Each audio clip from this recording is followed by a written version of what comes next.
राजपुर नाम के जंगल में बहुत जोर की बारिश हो रही थी। सारे पक्षी बहुत डरे हुए थे। एक घर के पक्षी एक दूसरे से बातें कर रहे थे। आज बहुत बारिश हो गई। पिछले 4 सालों से इतनी जोर की बारिश कभी नहीं हुई थी। अगर इसी तरह बारिश होती रही तो हमारा जंगल जल्द ही डूब जाएगा। हमें लगता है हमें अपना घोंसला छोड़ना पड़ेगा। इसी तरह राजपुर जंगल में बहुत सारा पानी भर जाता है और टुनटुनी ये देखकर अपने पति से बोलती है, सुनिए जी, मुझे लगता है कि हमें ये घोंसला छोड़कर जाना पड़ेगा क्योंकि जंगल में बहुत पानी भर गया है। अच्छा टुनटुनी, मैं बाकी सारे पक्षियों को भी बता देता हूँ ताकि उन्हें दिक्कतें ना हो। टुनटुनी का पति सारे पक्षियों को एक जगह इकट्ठे कर बोलता है, सुनो दोस्तों, जंगल में बहुत जोर की बारिश हो रही है और बहुत सारा पानी भी इकट्ठा हो गया है। हमें अपने लिए एक नए घोंसले का इंतजाम करना पड़ेगा। क्यों ना हम इसके पास वाले ही जंगल में चलकर जगह का पता लगाए। अरे टुन्नू भाई, तुम दोनों जाओ, मैं यहाँ पे औरतों और बच्चों का ख्याल रखता हूँ। अगर बाढ़ आ गई तो मैं यहाँ पर उन्हें संभालूंगा। तुम दोनों जाओ और वहाँ पर जगह देख कर आओ।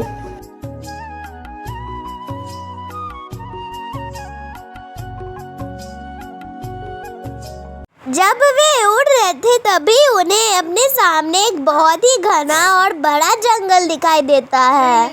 अरे वाह चील भैया, आखिरकार हमें तो नदी मिल ही गई और जंगल भी मिल गया। अब मोटर को बुलाने की कोई जरूरत नहीं है। चलिए चील भैया, थोड़ा सा नदी का पानी पीते हैं, देखते हैं पानी कैसा लगता है। जैसे ही चील पानी पीता है वह अपने दोस्त टुन्नू से बोलता है, टुन्नू, यहाँ का पानी इतना मीठा और स्वादिष्ट है कि मुझे तो मन कर रहा है ये सारी नदी में अपने घर लेके जाऊं। अरे भैया, पागल हो गए हो क्या? वहाँ हमारा परिवार संकट में है और यहाँ पर आप मजे कर रहे हो। ये गलत बात है भैया। फिर टुन्नू अपने सारे परिवार को लेकर उस जंगल में आ जाता है। कुछ दिनों तो वो वहाँ पर रह लेते हैं, पर फिर एक दिन उस जंगल के सारे पक्षी वहाँ के बाकी पक्षियों को तंग करने लगते हैं। एक दिन टुनटुनी को सुकू बोलती है, हे टुनटुनी, तुम यहाँ क्या कर रही हो? ये तुम्हारा जंगल नहीं है, तुम अपने जंगल में जाओ। ये हमारा जंगल है, हम यहाँ पर तुम लोग को नहीं रख सकते। जाओ यहाँ से, चली जाओ। फिर कुछ दिनों बाद टुनटुनी के सारे परिवार को बाकी सारे पक्षी सताने लगते हैं। इससे टुनटुनी परेशान हो जाती है। उन्हें समझ नहीं आता है कि वे लोग क्या करें, इस जंगल को छोड़कर जाए या फिर यहीं पर रहकर अपना गुजारा करे। उसी जंगल में एक कौवा रहता था जो कि बाकी पक्षियों को बहुत परेशान करता था।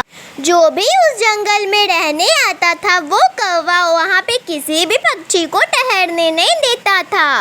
और जब टुनटुनी और उसके परिवार वहाँ रहने आते हैं तभी कौवा उससे बोलता है, ये हमारा जंगल है, हमारे जंगल को छोड़ो और निकलो यहाँ से, नहीं तो हम तुम्हारे घर को बर्बाद कर देंगे। जल्दी से निकलो हमारे जंगल में से। पता नहीं कौन से पक्षी ने हमारे जंगल पर कब्जा कर लिया है। जंगल तो सारे पक्षियों का होता है, यहाँ पे सिर्फ तुम्हारा नाम थोड़ी लिखा हुआ है। तुम कुछ भी कर लो, हम लोग यहाँ से नहीं जाएंगे। हमारे जंगल में खूब जोर की बारिश हो रही थी, इस वजह से हम यहाँ पर आ गए और तुम यहाँ पर भी हमें तंग कर रहे हो। इसी तरह से कौवा गुस्से में चील के घर को गिराने लगता है और चील गुस्से में आकर कौवे को जोर जोर से मारने लगता है। दोनों एक दूसरे से बहुत जोर से लड़ रहे होते तभी वहाँ पे सुकू आती है और कहती है, ये तुम क्या कर रहे हो कौवे? ये तुम गलत कर रहे हो। बाकी पक्षियों के साथ तुम ऐसा नहीं कर सकते हो। हमारे जंगल में कोई ठहरने आ रहा है तो इसका मतलब ये नहीं कि तुम उन्हें भगा दोगे। अगर हमारे जंगल में कभी बाढ़ और बारिश होगी, हम किसी के जंगल में ठहरेंगे तो वो भी इसी तरह भगा देंगे।